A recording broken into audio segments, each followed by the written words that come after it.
It's being called a once-in-a-generation storm.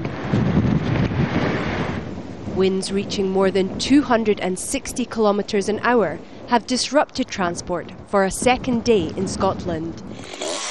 The strong winds uprooted trees blocking roads and bringing down power lines.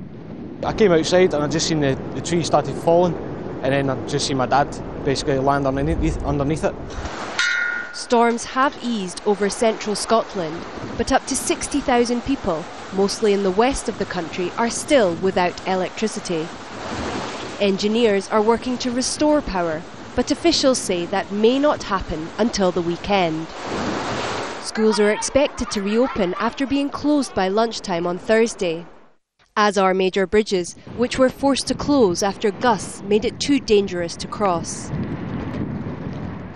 The severe weather also hit Northern Ireland and parts of England, where there's been flooding in some areas.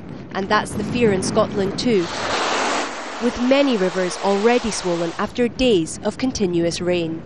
Suranjana, Tewari, Al Jazeera.